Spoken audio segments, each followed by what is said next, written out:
السلام علیکم ناظرین، حضرت محمد صلی اللہ علیہ وآلہ وسلم نے 1400 سال قبل ارشاد فرمایا کہ میری امت کے بعض علماء بنی اسرائیل کے پیغمبروں کی طرح ہوں گے، اور شاہ نعمت اللہ ولی رحمۃ اللہ علیہ اللہ کے انہی برگزیدہ بندوں میں سے ایک تھے۔ آپ شام کے شہر حلب میں 1330 میں پیدا ہوئے اور 1431 میں انہوں نے وفات پائی۔ آپ نے علم حاصل کرنے کے بعد ایران، افغانستان، شام، مصر، سمرقند، تبریز، ملتان اور کشمیر کا سفر کیا۔ آپ موسم سرما غاروں میں بسر کیا کرتے تھے اور ہزاروں لوگوں نے ان کی بزرگی اور کرامات کا اعتراف کیا۔ ناظرین، حضرت نعمت اللہ ولی کے ہزاروں فارسی اشعار کے علاوہ ایک قصیدہ بہت مشہور ہے جس میں انہوں نے آنے والے دور کے متعلق پیش گوئیاں بیان کی، جو کہ حیران کن طور پر بہت بار درست ثابت ہوئیں۔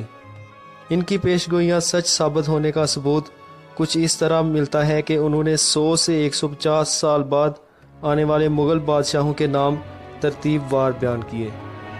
مغل بادشاہ تیمور کا تذکرہ اس بادشاہ کی پیدائش سے 200 سال قبل ان کی شاعری میں ملتا ہے، اور اسی طرح لودھی خاندان کے بادشاہوں جن میں سکندر لودھی قابل ذکر ہے، سب کا تذکرہ ان کی شاعری میں ملتا ہے، اور پھر برِ صغیر میں انگریزوں کی آمد کا تذکرہ بھی ان کی شاعری میں بالکل درست ملتا ہے۔ ناظرین، اب ان کی پیش گوئیوں میں سے کچھ ملاحظہ فرمائیں۔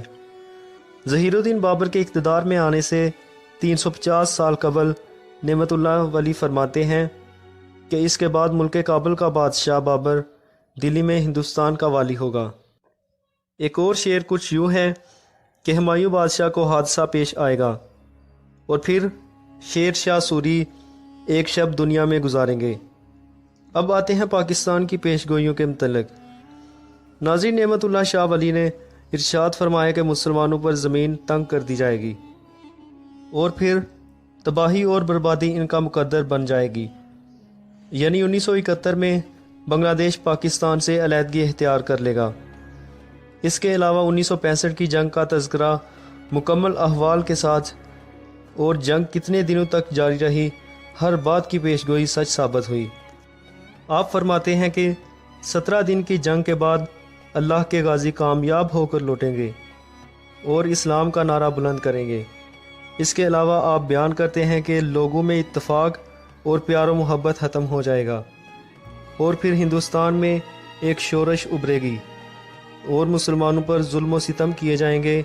ہندوستان میں فتنے اور فساد برپا ہوں گے، جیسا کہ اس وقت مسلمانوں کے ساتھ وادی کشمیر میں ظلم و ستم کیا جا رہا ہے۔ اور مزید آپ نے فرمایا کہ ہندو مسلمانوں پر جنگ مسلط کر دیں گے، اور پھر مسلمانوں کی مدد کے لیے شمال اور مشرق سے غائبانہ مدد آئے گی، یعنی ترکی، ایران اور دوسرے اسلامی ممالک سے ان مظلوم مسلمانوں کی مدد کے لیے دستے آئیں گے، اور پھر ترکی، چین اور ایران والے یکجا ہو کر مسلمانوں کو فتح دلائیں گے۔ اس کے بعد مسلمان ہندوستان میں موجود پنجاب، کشمیر، دریائے گنگا اور دریائے جمنا کا علاقہ بھی فتح کر لیں گے۔ ناظرین، بہت سے صاحب علم ان پیش گوئیوں کو ان احادیث کا ترجمان مانتے ہیں کہ جو غزوہ ہند کے متعلق نبی کریم صلی اللہ علیہ وآلہ وسلم نے 1400 برس قبل ارشاد فرمائی تھی۔